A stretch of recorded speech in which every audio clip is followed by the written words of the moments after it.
This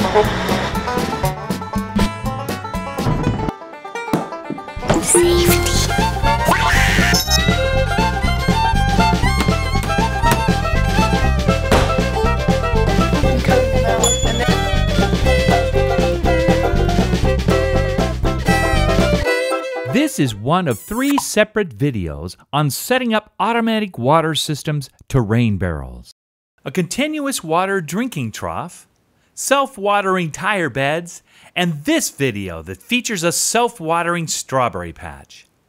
Our well has gone dry in the past, so we had to come up with new desert strategies for growing things. One of the things that we've been successful with is watering from underneath. And so we thought we would combine this idea of watering underneath with the rain barrels. The plant gets the water it needs because it can go down and grab whatever it wants. It has a greater efficiency of water usage, and then it also keeps the evaporation down to a minimum. In the desert, plants that are not adapted to the dry, hot climate require lots of water. It's impossible to know exactly how much water each individual plant needs. Self-water pots can be purchased where plants are watered from the bottom up. This allows the plant to determine on its own how much water it would like to drink. This video features a combination of self-watering techniques and rainwater catchment to construct a self-watering strawberry patch. Keep in mind these items used in making this project are items that are found around the property. The family will use anything available to try out a new idea. To start out, a plastic 55-gallon barrel is cut in half.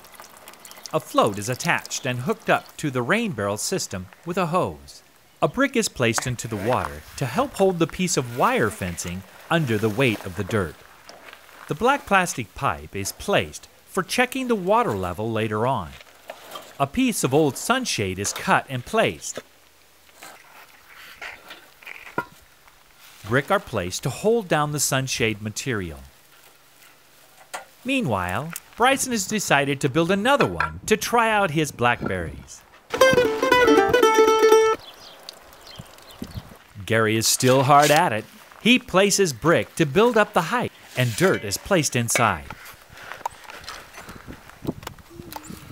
Water level looks good.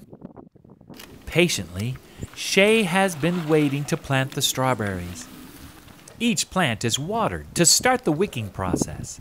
Gary then covers the berries with chicken wire, held down by at least a layer of bricks.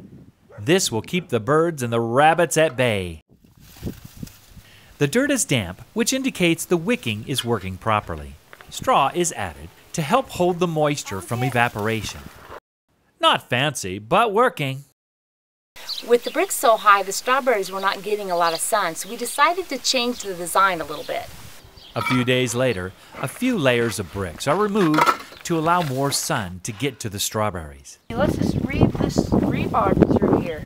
Instead of using bricks to hold down the chicken wire, old pieces of rebar are interwoven to provide the weight needed. Bryson finds that he needs to water his little starts for a few days, but Shay only needed to water the first time.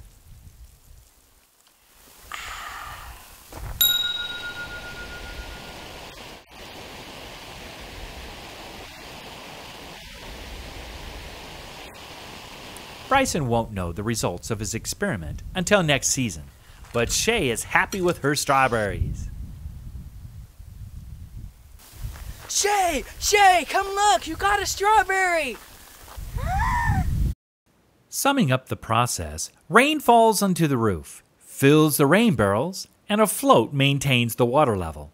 The plant then reaches down and grabs the water it needs and grows happily, producing delicious fruit. Hey Shay, what are you going to do with those strawberries? It's Chef Shay, and I'm making waffles. Oh, yummy!